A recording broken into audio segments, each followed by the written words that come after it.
Still trying to herd all those ducks into a nice neat row before you get started with your business or project? Maybe you've already started, but your fear is stopping you from up-leveling. Or maybe you've spent your life saying yes to everyone else, but committing to yourself is still on your to-do list. Hi, I'm Claire Barton, and I'm a recovering perfectionist too. Welcome to the show where I share simple, practical, and mindset tips to get you doing work you're passionate about, making the money you want, and spending your time and energy building your dream lifestyle.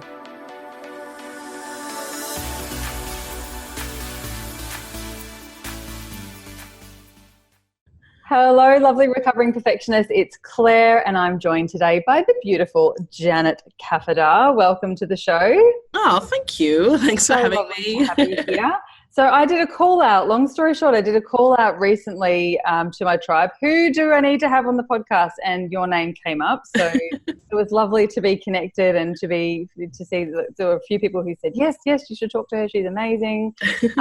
So Janet is a biz coach, and she works specifically with mums who are, well, with women who are mums and have 1,000 different things going on, and we all totally relate to that. So I can't wait to pick your brains about all of the things you do and your tips on getting over the perfectionist stuff. So I'll hand over to you. I'd love to hear a little bit about you, what you do, who you are, how you work, how you came into this sort of work, and all of that sort of thing. Yeah, absolutely. So my name is Janet Kafadar, as Claire said.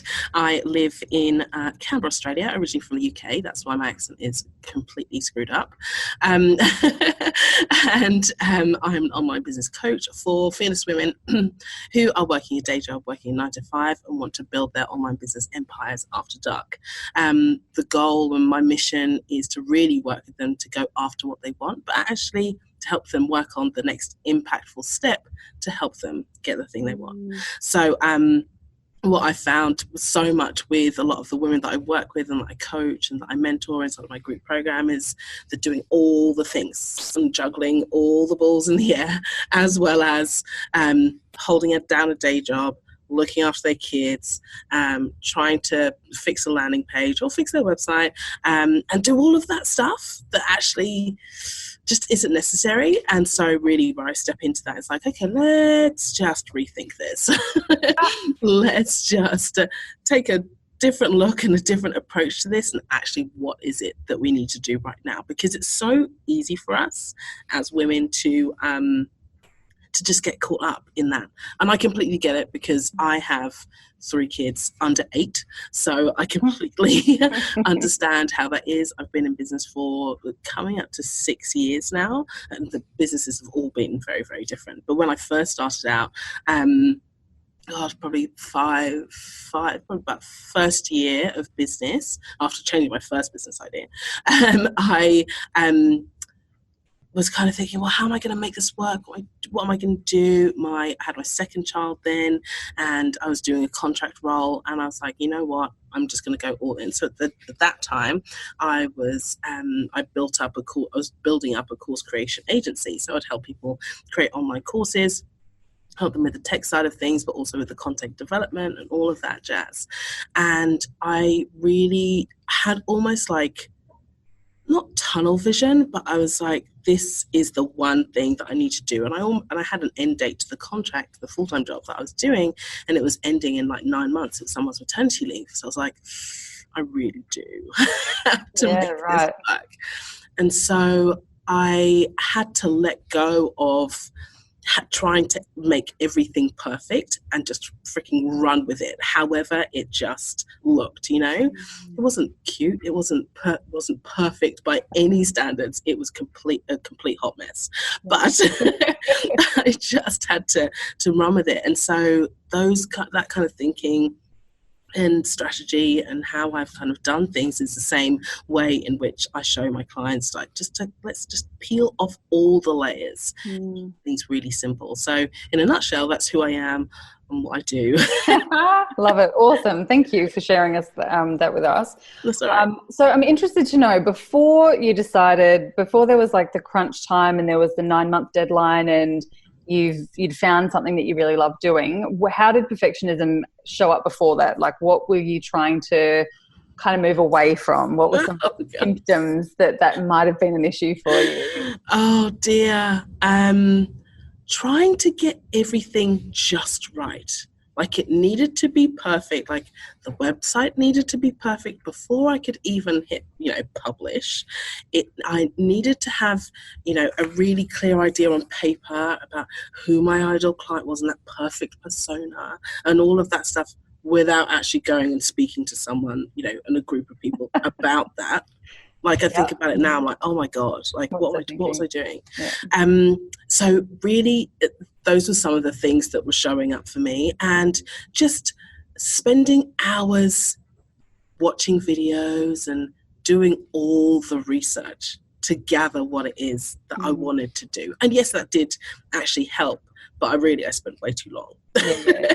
Well, I think we're all guilty of doing that sort of thing. I was just talking to a client this morning, actually, and she said, I keep signing up and I keep subscribing for webinars and freebies. And I'm like, stop subscribing for things. You know everything you need to know. Yeah. You don't need anything else. I know but it's so tempting, isn't it? Because you think, if I could just tweak this, and every shiny object that comes up, you're like, oh, maybe that's the missing piece. I better go and do that. But actually, like when you get really perfectionist over things like little details like websites and that sort of thing, if that's not your bag, it's never going to be perfect. And even if it is your bag, it's probably even more never going to be perfect. Exactly. But what's, like, in your opinion, is that more like a fear thing or a procrastination or just faffing around so you don't actually have to do the thing? Or fear. It's a bit of both, but it's more so fear.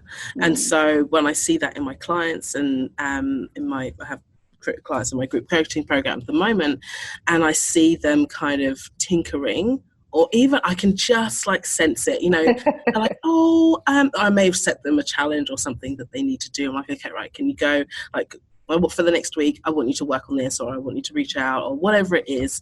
And then slowly they'll come back with something, like, I just want to, can you review the copy on this sales page? Just want to see if it's like, but that I did set you the challenge of doing something else this week. They're like, and it is just fear. And when I ask them, they're like, I don't know what to say. And I'm like, well, why don't you just say that? Like, and it really does show up in that way. It's kind of that fear of putting yourself out there. And it's almost that, like, it's easier to play business than it is to actually do it. It's kind of a bit of perfectionism, procrastination, fear, kind of all rolled into one. So I see it a lot.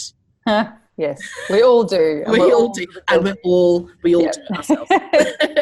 There's all places. I always talk about, like, my perfectionist is still around. There's still things that she's not going anywhere, but she has certain jobs. She's not allowed to touch the laptop anymore. And she is allowed to do the Christmas cards, and that's about it. Like, there's a few jobs that she's totally allowed to do. She can wash windows, and that's about it. But she's not going anywhere, unfortunately. So I know one of the things that you talk about is how to build a business in 20 minutes a day and still have time to watch your favourite Netflix, which, I mean, we're all literally just throwing money at you going, yes, shut up and take my money. Tell me how to do that. And even as someone who is in my business full-time, as in the only other thing I do is my children, as in the other full-time job I have. But I dedicate only about 2.5 days a week to my business in theory. Sometimes it's a bit more, sometimes it's a bit less. But, even though I've been doing this for 4 years and I feel like a pretty efficient person, I'm like, oh my gosh, 20 minutes a day? Yes, tell me how to do it. So why? How? Is that actually a thing, or is there a process to go through to get to the 20 minutes a day, or what's the... No, it isn't actually.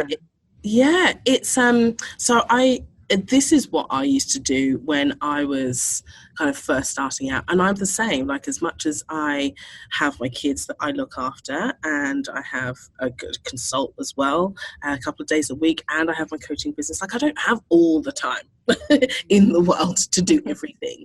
But then there are times, like, if you think about it, we all have 20 minutes. Doesn't matter even if you're whatever you're doing, we all have 20 minutes. So I always say, if you can allow yourself, and if you're able, because not everyone's able to kind of work in that way, but if you dedicate 20 or 30 minutes to just sitting down, getting your phone, everyone has their phone with them, taking your phone and actually doing something for 20 minutes, whether that is reaching out to someone, whether that's connecting with someone, whether that's collaborating with someone, being really focused and intentional about that time. But like, listen, no one talk to me. If it's your kids, like, shoo, out. I just need to do this just for 20 minutes. Yeah. And you'd be so surprised, you put timer on your phone and how much you can get done in that time. Be like, okay, cool, that's it. Yeah. I've helped to move my business forward. Because that's the issue that I tend to find with my clients, is that they spend so much time thinking, oh, should I do this? Should I? And then they don't actually do anything. And a whole month, 2 months passes and they don't do anything. Yeah. So it's like, well, what do you want to achieve for this week? And break it down, 20 minutes to help you reach that thing at the end of the week. That's not going to be too laptop containing. You don't have to be on your laptop to do it. You can just do it on your phone. And I think when you kind of release yourself, especially for women, and kind of release yourself from thinking, oh, I have to be at my laptop and I have to do this right now, then it's like, well, actually you release that barrier altogether and you can just get started and do something. So that's my whole theory behind it. I totally agree. And a big part of why I started my business, very similar to what you do in the coaching field and getting people kind of over all that stuff and also chunking it down so that it's practical so you can move forward, was probably very similar. I kept seeing people who had these big ideas and I automatically go into, that sounds awesome, you could do this and you could do this. And I can see the whole thing, like I can see it in steps. It's like a big Gantt chart in front of my eyes. It's just how my silly brain works. Yeah. You know what I mean? And I got so excited and I was so invested in it. And then I'd see them weeks, days, months, years later or whatever. And I'd be so excited to hear, like, how's that thing going? And it would be like, oh no, I couldn't do that. I haven't saved the money, or I haven't got the qualification, or I haven't. Big long list of excuses. And I'm like, what? You didn't need to do that. All you needed to do was step one, and then you could have contacted me, and I could have told you what step two was. Like, it just felt so, like, after I heard that so many times, it was just heartbreaking. So I'm like, these things that people, women especially, had ideas for would change their lives, would change their families' lives, would change the world. Exactly. I'm like, you can't take this to the grave and keep doing a job you hate or whatever it is. Yeah. At the expense of just not quite knowing. Like, I'm like, this is driving me crazy. So I'm totally there with you on the things and breaking it all down and that sort of thing. Exactly right. Break it down. Let's figure out what your next step is. And my group program is called Your Next Step, because it is, let's figure out your next step. I love it. And I think, like, whenever there's a big change or a big new thing or whatever, it does get totally overwhelming with the checklist, whether it's on paper or just in your head. The checklist of things that you have to do, should do, must do, someone else did, all those expectations is overwhelming. And it's definitely overwhelming enough to not even make the decision, let alone say to someone, I'm thinking about blah, blah, blah, whatever that is. Yeah, exactly. Because then you might be held accountable and then you have to do the things and whatever. But I think, like you said, and the next step, or the whatever the next thing is, doesn't have to be build a website, because that in itself is 25,000 steps, right? Like, there's so many things, and it will be maybe a thing at some point, but there's so many, I think, about mindset and just beliefs about business that you have to have. I still remember thinking, you've got to do that 250-page business plan that you download from the Australian government business whatever website. I've downloaded it a few times. Like, back in the day, this is about my 6th business, and this is the first one that I don't have a plan for, because it's aligned and it's easy, whatever.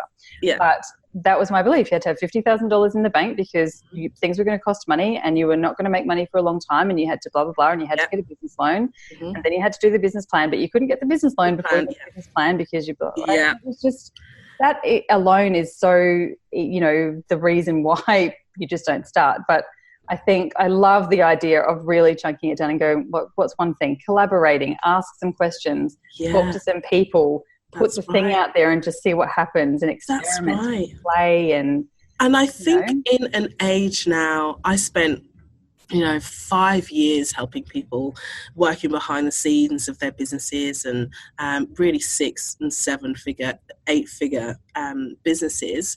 And so I had a team behind me who were also doing the heavy lifting. I wasn't doing that. But I was at the very beginning.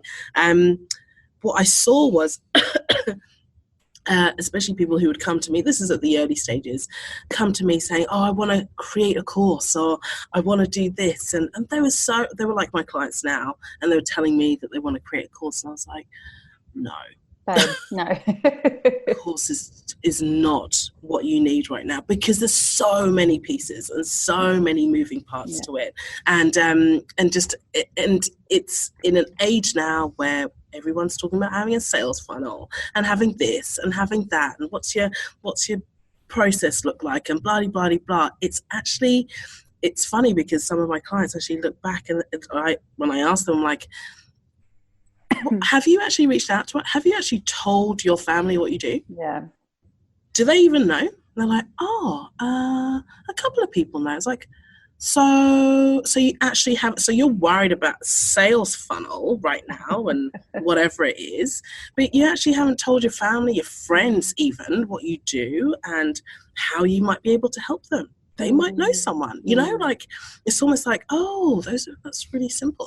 It's kind of get lost in the bigger picture scale things, but actually it's the really simple actions, like those things that you can do on 20 minutes a day. Oh, I love that so much. I love the 20 minutes a day thing. And I think, like you said, if you can break it down and really just go, okay, this is the one thing I'm focusing on this week, and everything else needs to go in the toy box so I don't get distracted by it, definitely makes a really big difference. So with the getting like the first few things, would you say, so if someone is listening and they have a full-time job but they have a little seed of an idea, but they've got the kids and they've got all the reasons in the world not to get started, is there like a golden egg of getting started? Is it about getting into the right tribe and being surrounded by people who are supporting you, or is it about having some practical tips to start? Like, is there kind of an obvious place that most people should start if they're in that pre-startup kind of phase? So the very first thing before you do anything, and this is the bit that people always skip because they don't want to do it and it's scary, to actually go and talk to potential ideal clients. Ew, who does that? God, who does that? No. But yeah, actually go and talk to them. And it's so interesting. It's like, we have phones. Call them. It's okay. People want to be heard. It's okay to actually talk to someone and say, like, this is what I'm thinking. Can I ask you a few questions about it? So, because the reason that you want to do that is you want to make sure that you're on the right path and that you're actually going in the right direction and you're actually fulfilling a need that people need, filling a need. Gotcha. You know what I mean? That people want, you know, so go and speak to them. I actually had, probably about 2 years ago, I had a bright idea, another business idea. Also kind of coming out of trying to figure out, you know, do I still want to help people create courses? I was like, you know, I'm going to be a productivity and efficiency consultant. That is it. That's what I'm going to do. And so then I went off on a tangent, but I did the research. I had the idea, but I didn't quite know how that would fit into other organizations' lives. So I'm talking organizations of like 50 to 100, 200 people, so that kind of bracket. And so I went and I spoke to agencies, I spoke to law firms, I spoke to accounting firms, I literally spoke to anyone whose friend owned that type of professional service. And it was great actually, got to speak to so many cool people. And actually realised at the end of it, after I did about 20 interviews, I actually realised at the end of it, what I wanted to do wasn't quite what they needed. Like, it was slightly off.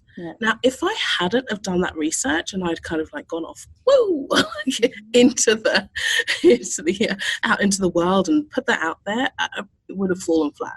And so I didn't go with it. And I think it's something I'll do later. My husband and I are talking about how we can make that work, because that's totally his jam. But yeah, if I hadn't have done that, I would have completely gone off and done something that wouldn't have mattered. So please, if you are in that seedling idea stage, please go and speak to the people that you want to work with, and don't make the assumption that you know, because you don't know.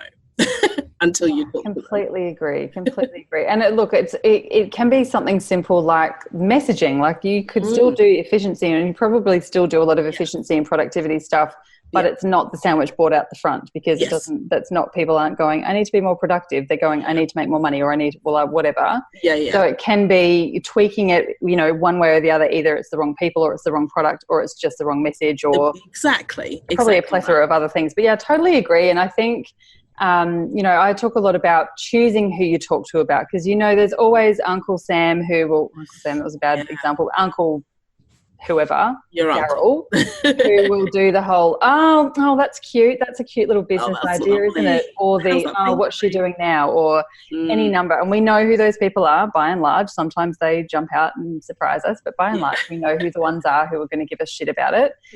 And it's totally okay to brush over it, not go there, but there are people who that you can trust, who are in the space, who are going to be your ideal clients, but also people who will be like, what? I don't understand, and even ask you the right questions so that you can make some informed decisions about where to from there and that sort of thing. So can't agree more in terms of finding the right people to bounce the ideas off, and also going straight to the horse's mouth and saying, is this something you'd pay for? Exactly right. And I think, it's one of those things, like, and I find this as well with my clients, is that you want to go so fast, right? And you want to get there. And then I keep telling them, like, where is it you want to get to? Like, what is that place that you want to get to? What's that look like? Like, oh, well, I'm already, with clients and I'm working with them. I'm like, yeah, but it takes time. It takes time. Like, you've got to look at it from, if you just, your business, like if you're a startup, for example, startup doesn't go from idea to product to whatever.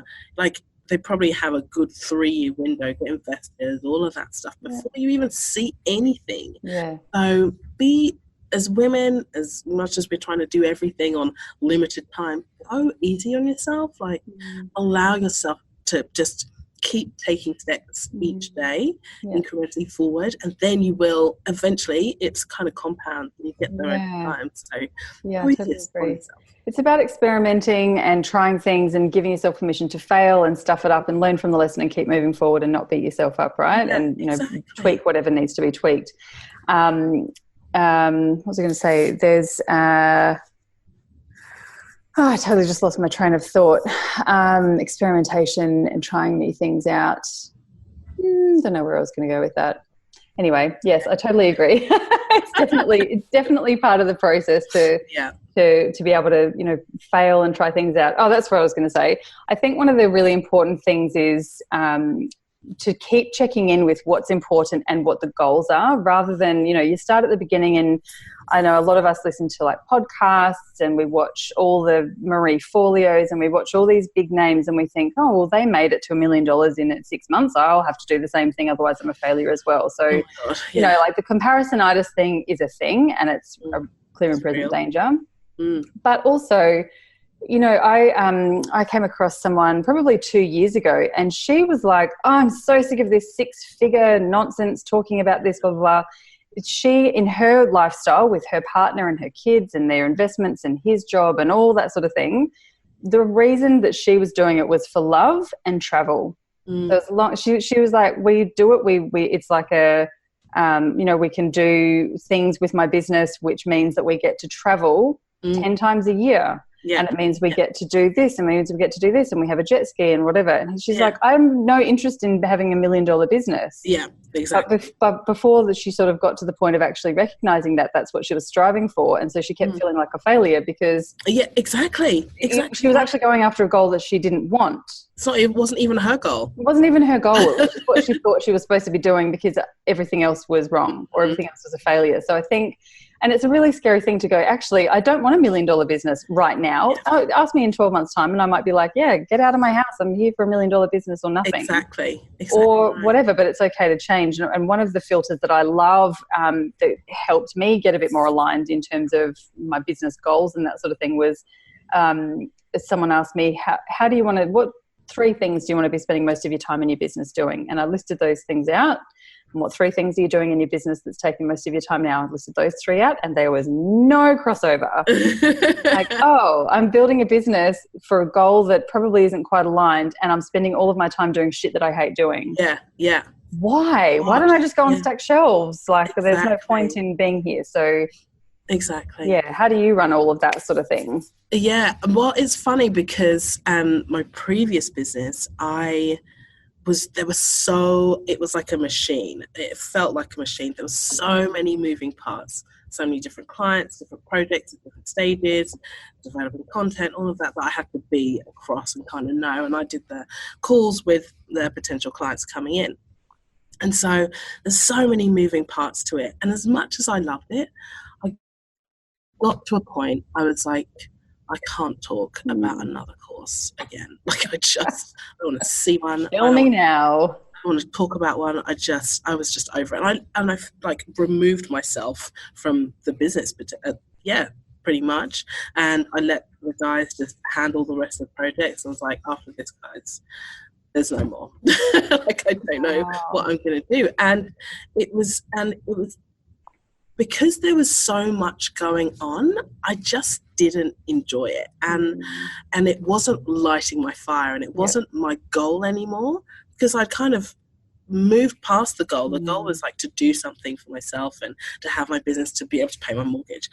And, after that 9-month contract had, finished, and I kind of got to a point and my business was like a runaway train. It was like leaving me, and I was standing at the station like, I don't even want to chase it. I didn't want it. So then that really helped me kind of bring things back. Like, what is it for me that I actually want? What is it like? What do I want to do? What do our family want to do? And it really is just spend more time with them, do things that I want, be able to provide them with the things that they need, like whether it's like sports practice or doing whatever it is. And to me, that's it. I actually don't want $1 million business. Like I had almost a $500,000 business and it almost killed me, and I don't want to go back there. So it's just, you kind of really reflect and you're like, oh, actually, that's not what I want. Been there, done that, got the t-shirt, don't need to go back again. I don't want to do it again. I quite like things as they are. It's pretty chilled, and I don't want to be stressed or up all night thinking about someone else's projects. Like it's not for me. It's for some, but it's not for me. And it's not for everyone forever either. And Exactly. No matter what you're chasing now, it's okay to change the goalposts when you get there, or before you get there, or after you get there. It's just giving yourself permission to be flexible. And I think, a lot of us, especially if you've come from a 9-to-5 corporate job, that there's so much rule. There's so many rules. There's so many, you get there at 9, you have your lunch at 12, you go and do whatever, then you leave at 5, and there's all these rules. And then we go into business because we want freedom and flexibility, but we accidentally just put ourselves back into a job and where there's all these expectations, and you've got to strive, and you've got to like all these things. But actually it's kind of counterintuitive. So giving yourself permission to go, oh yeah, it's not important anymore. That's cool. And I'm changing tack a little bit, and being okay with that. And I love the fact that, probably like me, we work in this space where there are so many women who get that now, that there's no judgment. Like, if you have to cancel something at the last minute, or you go, oh, that didn't work, or sorry, we're not doing that anymore. Like, we all get it, because it holds the door open for everyone else to be able to do it as well. So it's totally fine. Like, it's just totally fine. Yeah, no one, and that's the whole reason. It is funny because you forget that that's the reason that you go into business. Do what you want, and to have things and do things on your own terms. And then you create this mess, and you're like, oh my God, I've created a monster. Then it just all feels a bit much. Right. So for people who are thinking about starting, I know I've sort of asked this again, but I'll ask in a slightly different way. People who are just starting out and they're feeling a bit like, I don't really know what the end product looks like, or I don't really know how to get started, or I don't really feel confident talking to people. What are some of your top tips that they can actually do today / this week, or over the weekend, or in their 20 minutes before the kids get out of the bath, or whatever it is, so that they can get over that perfectionist, worry, fear, procrastinating place? Yeah. So I would say, so there is the reach out to your potential ideal client to do some sort of interview or call with them, I suggest kind of the personal touch. No questionnaire, because it doesn't translate as well. You'll find out so much more by speaking to them one-on-one. But if you're not sure about that, go and find your community. Go and find potentially where they are. So I've got that one and another tip as well. So you can find them in online communities, Facebook, you can find them on LinkedIn as well, if they're there, if you can find them. That's if they are a specific group of people. If they're not, another thing that you can do is research into what your industry is doing. So let's say, for example, I was speaking to a lady this morning. She is a muscle therapist, and she wants to go more into online teaching of posture and all of that stuff. And so I said, well, who are your competitors? Who are they? What do they do? What are they saying? What aren't they saying? Do that kind of research so that you can figure out, well, where is it that I can fit in that space? Because it's not enough for you to be like, oh, I'm going to be a online posture therapist and I'm going to teach them and blah, blah, blah. I'm like, okay, yeah, that's great, but what makes you different and why should I listen? With those people that you're speaking to specifically, why is it that I should pay attention to you, right?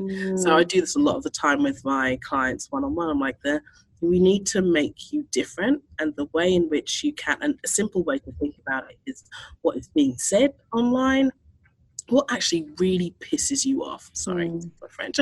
No, we swear on here, it's okay.